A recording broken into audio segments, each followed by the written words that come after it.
Good morning and happy Sabbath. So this morning I want to tell you a story when I was a missionary in the Marshall Islands. Can anybody tell me how many airplanes you have to take to get to the Marshall Islands? Does anybody know? How many? One airplane? What's your guess?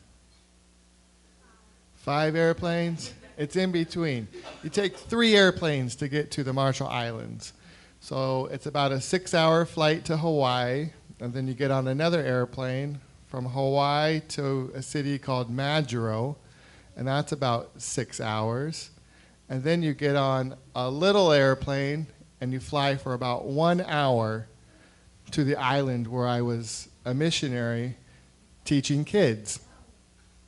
So this one experience I had in the Marshall Islands, after I was teaching for a couple weeks, there's this other island not too far from the island where I'm living, and you can see it by standing on the beach.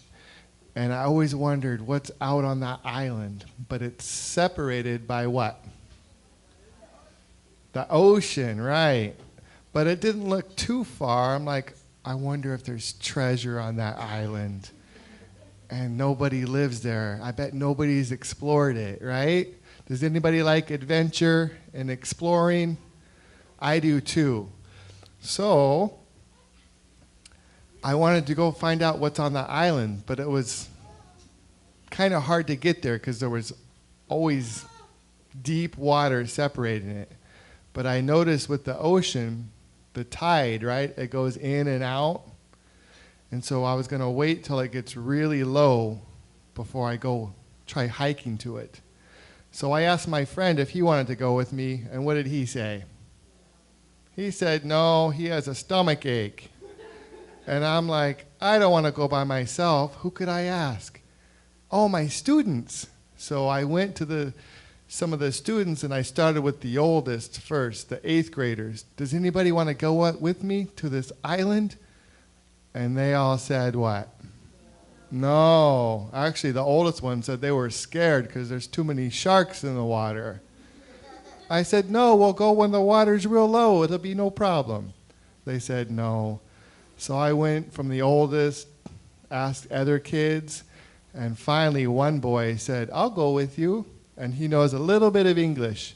And he was 7 years old. Is anyone here 7? Samson, how old are you? 6? About your age. You're 7. So I said, okay, let's make sure your family knows. So he went and talked to them. It was okay to go with the teacher. They trusted me.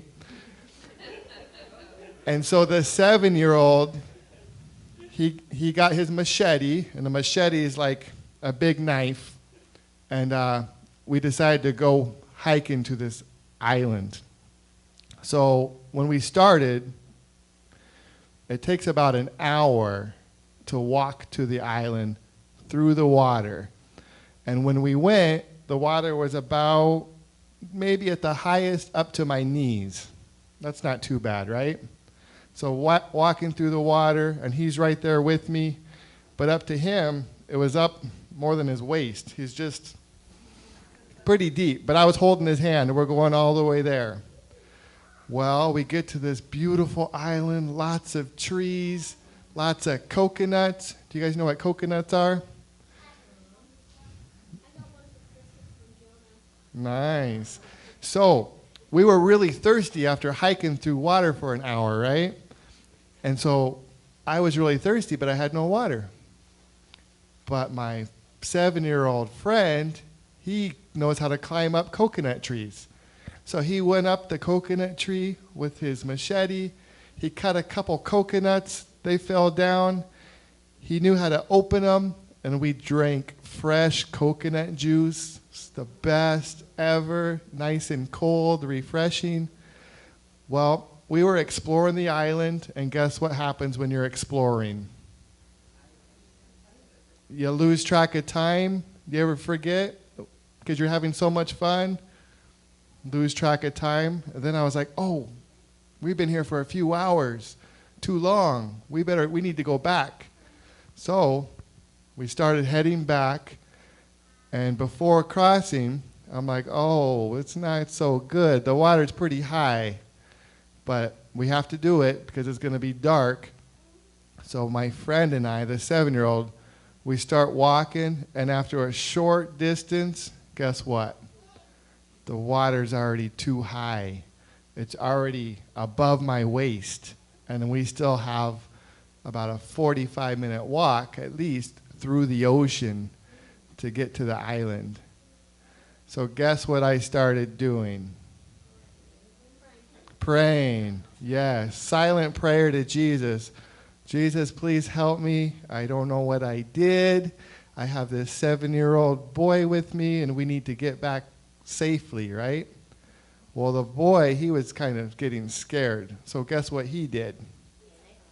He climbed on my back, right?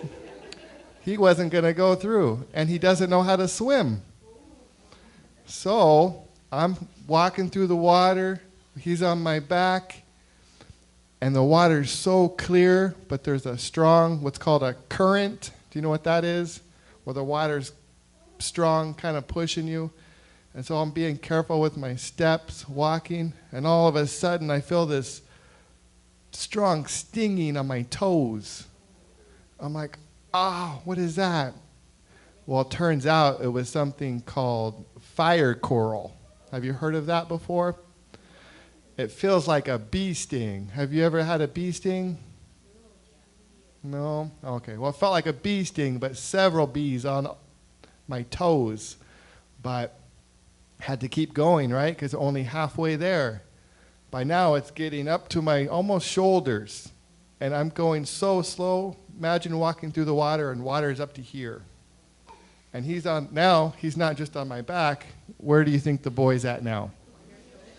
On my shoulders, like this. So his legs are over me, and I'm going step by step. It feels like we're only making 1 foot at a time, going nowhere. And I keep praying. And then, guess what was beside us on my right side and my left side? Little sharks. They were about 2 foot, at most maybe 3 foot. And there was a couple on my left and right, only 5-6 feet away, just swimming right next to us as we walked all the way back. But guess what? We got to the end safely. The only thing that was hurt was my toes. And we had a wonderful but scary experience. But guess what? The whole time we were praying, and I was teaching the 7-year-old how to pray, and that at any time, if you're nervous, scared, for any reason, you can always pray to Jesus, right? And Jesus will always, he promises in the Bible that he will help you and be there. And guess who was walking with me through the water?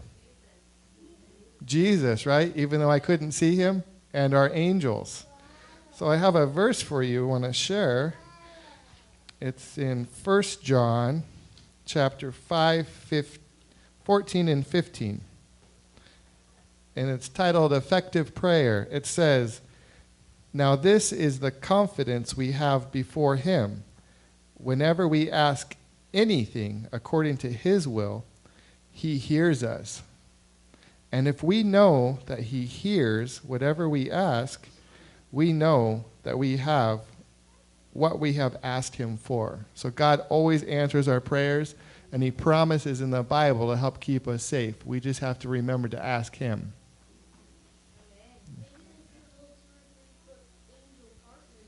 Maybe, I don't know. But maybe they protected us. So, okay, you can go back to your seats. Thank you.